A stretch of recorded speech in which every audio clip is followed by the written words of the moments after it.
एक समय की बात है। किसी गांव में वीरधर नाम का एक ब्राह्मण अपनी पत्नी ममता और एक पुत्र मदन के साथ रहता था। वीरधर बहुत गरीब था, उनके पास कभी खाने को भी नहीं होता था। वीरधर की पत्नी ममता बहुत दुष्ट और चालाक थी। अजी, सारा दिन राम नाम का पाठ ही जपते रहोगे या फिर भिक्षा मांगने भी जाओगे? दिन भर बस माला हाथ में लिए राम नाम ही पढ़ते रहते हो।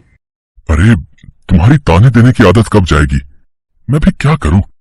कोई मेरी कथा सुनता ही नहीं और ना ही भिक्षा देता है।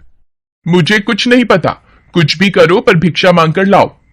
पत्नी के रोज रोज लज्जित करने पर वीरधर एक दिन सुबह सुबह उठा और अपनी पोथी पत्रा उठाकर दूसरे गांव की ओर चल दिया।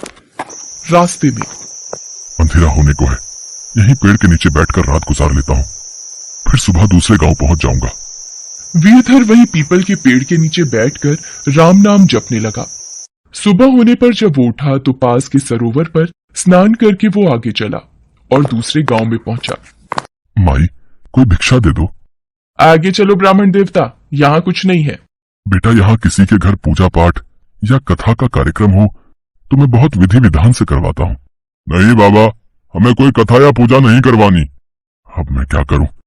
इस गांव में तो कोई भी पूजा या कथा नहीं करवाना चाहता। मुझे वापस लौटना होगा। वीरधर दुखी होकर घूम फिरकर उसी पीपल के पेड़ के नीचे आकर बैठ गया। वह पीपल का पेड़ बहुत विशाल था। उस पेड़ की जड़ में एक विशाल काला सांप रहता था। वीरधर इस बात से बेखबर सोचने लगा। लगता है मेरी किस्मत ही खराब है, मेरी कथा कोई नहीं सुनेगा। मैं इस पीपल के पेड़ को ही अपनी कथा सुना देता हूँ। वीरधर पीपल के पेड़ को ही कथा सुनाने लगा। जैसे ही कथा समाप्त हुई तभी पेड़ के नीचे बिल में से एक काला नाग बाहर निकल आता है। हे राम, काला नाग, ये तो मुझे डस लेगा। अब मैं क्या करूं ईश्वर? डरो नहीं ब्राह्मण, मैं बरसों से इस विशाल पीपल के पेड़ के नीचे बिल में रह रहा हूं। आज तुम्हारी कथा के मीठे संवाद सुनकर मेरा मन प्रसन्न हो गया, इसलिए मैं बिल से बाहर आ गया। हे भले मानस, ये लो स्वर्ण मुद्रा, तुम रोज यहां आकर मुझे कथा सुनाया करो। मैं तुम्हें रोज एक स्वर्ण मुद्रा दूंगा, पर यह बात तुम किसी को भी मत बताना। देखना, तुम्हारे सारे कष्ट दूर हो जाएंगे। ठीक है नाग देवता, मैं ये बात किसी से भी नहीं कहूंगा।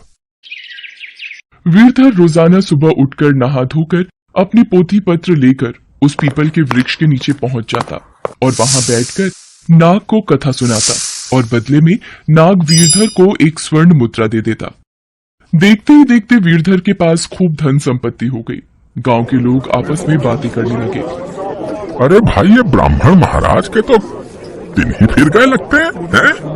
ये धन दौलत ऐशाराम समझ नहीं आ रहा कहां से आ रहा है ना?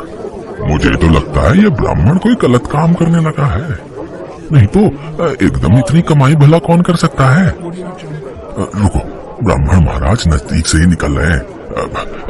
प्रणाम ब्राह्मण महाराज। ब्राह्मण महाराज, लगता है कोई मोटी आसामी हाथ लग गई दिखती है। सही है, कमा कमा। वीरधर को लोगों की बातों से कोई फर्क नहीं पड़ता था। वो नित्य अपना यही कार्य करता रहता था। एक दिन, प्रणाम ममता बहन, कैसी हो?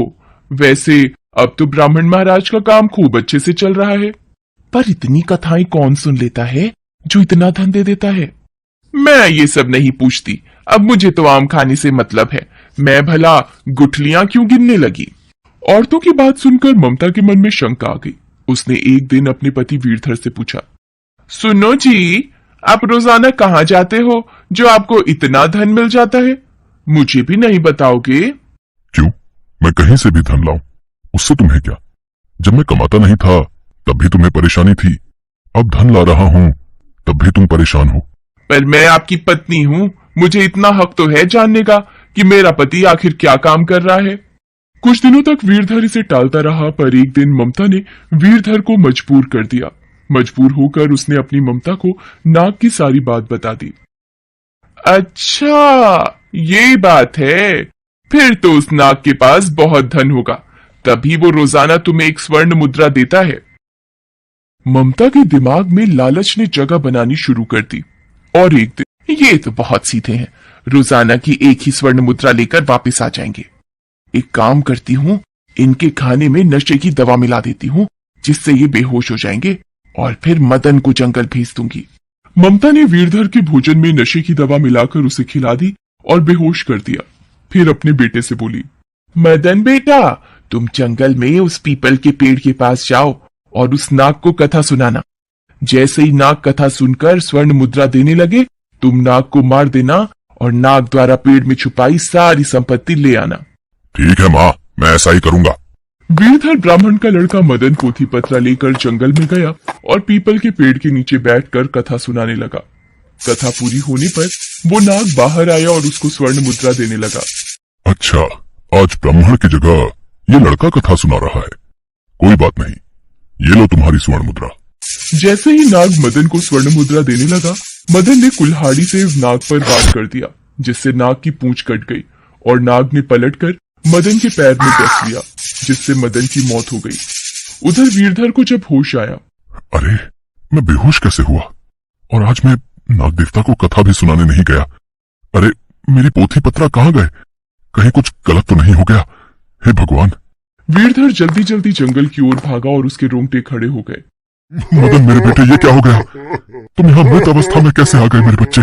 ब्राह्मण, मैंने तुम्हें कहा था कि स्वर्ण मुद्रा की बात तुम किसी से नहीं कहोगे। अब तुम यहाँ से चले जाओ। तुम्हारे पुत्र ने छल से मुझे मारना चाहा, मेरी पूंछ काट दी। तुम्हें मेरी पूंछ कटने का अफसोस नहीं क्या? तुम्हारी सारी धन संपत्ति अब नष्ट हो जाएगी। ये मेरा श्राप है। बेचारा वीरधर सिर पीट लेता है और अपने पुत्र का शव लेकर वापस घर आ जाता है। ये क्या हो गया मेरे पुत्र को? ममता, तुम्हारे लालची स्वभाव की वजह से आज हमारे पुत्र मदन की जान चली गई। ममता भी रोती रही। उसके द्वारा किए लालच की वजह से उसका इकलौता पुत्र मारा गया। अब घोर पछतावे के अलावा ममता और वीरधर के पास कुछ बचा